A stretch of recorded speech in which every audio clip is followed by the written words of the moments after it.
Students, in continuation to my previous video, today I'm here to discuss more of the cell organelles. So I'm starting with endoplasmic reticulum. In short form it is known as the ER. It is of two types: the rough endoplasmic reticulum or RER and the smooth endoplasmic reticulum or ACR. Both of them varies in their location and also in function. Let us see that. So the RER basically stays in association with the nucleus. It is basically attached with the nuclear membrane. You can see over here, this is the nucleus that I have tried to draw over here. And the rough endoplasmic reticulum is given such a name because it bears some ribosomes on top of it that gives it a rough appearance. Okay. Now the smooth endoplasmic reticulum basically stays attached with the cell membrane.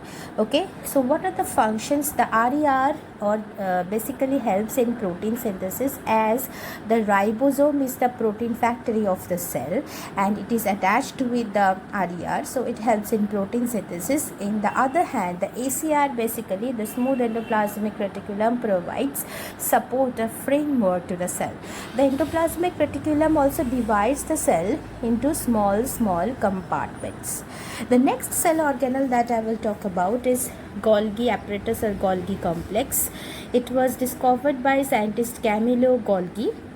According to his name, the apparatus is given the name, and it is made up of different structures, such as it is having some cisternae. These long sac-like structures are called the cisternae, and the circular structures are basically called the vesicles. The Golgi complex is basically associated with production and storage of different kinds of secretory products that includes mucus, enzymes and hormones.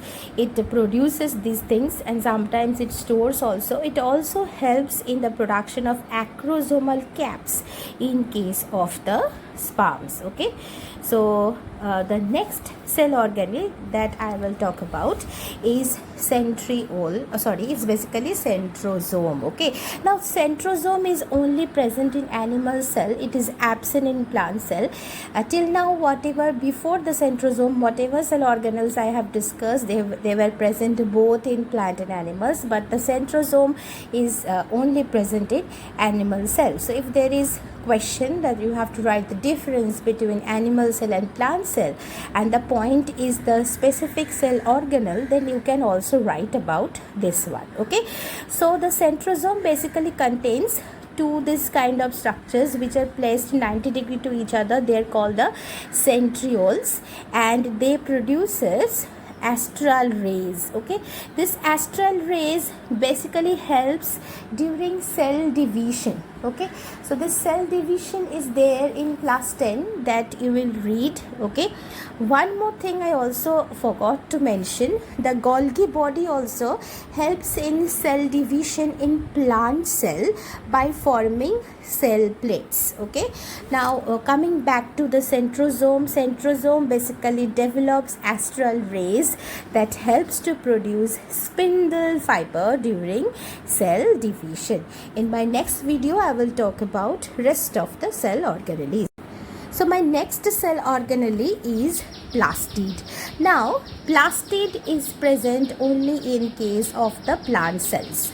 The plastid is a structure which is basically having two membranes. Okay, and they may be oval, spherical, disc shaped. The colors can be different also.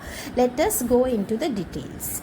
There are three types of plastids, as I have mentioned. First chloroplast, then chromoplast and the leucoplast. Now the chloroplast, it is basically present in the mesophyll cells of the plant leaf. It looks almost like this I have drawn. If you want to go to the bookish diagram, then this is this one. Okay, so it is basically oval shaped structure. It is having two membrane, outer membrane and the inner membrane.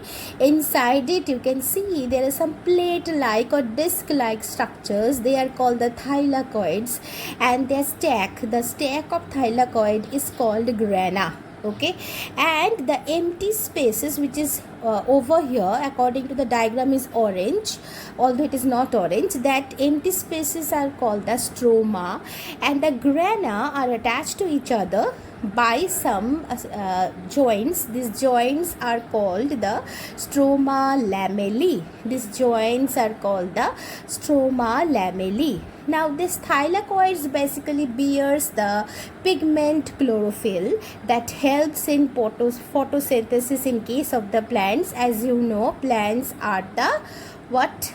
Plants are the photoautotrophs, that is, they can produce their own food. Coming back to the next type of plastic, that is chromoplast. The word chromo means color. So in chromoplast, different colors of pigments are present, such as xanthophyll that appears yellow, carotene that is orange. Where you have seen this one, if you see unripe mango, this is the season of mango. Basically the unripe mango is greenish, so it basically bears the chlorophyll.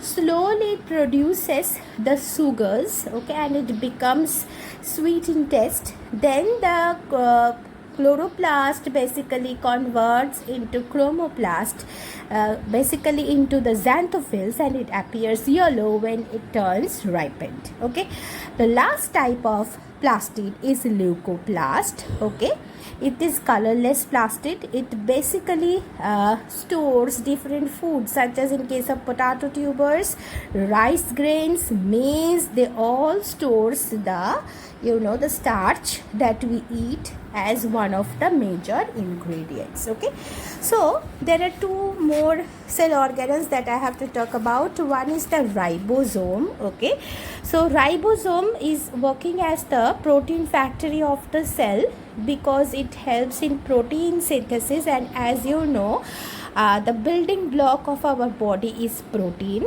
Ribosome bears two subunit, one large subunit, one small subunit, and ribosome is of two types, 70S and 80S. 70S present in prokaryotic cell, 80S present in eukaryotic cell. In case of the 70S ribosome, the larger subunit is of 50S and the smaller is of 30S. There is no meaning that if you join them, you will get back to this one.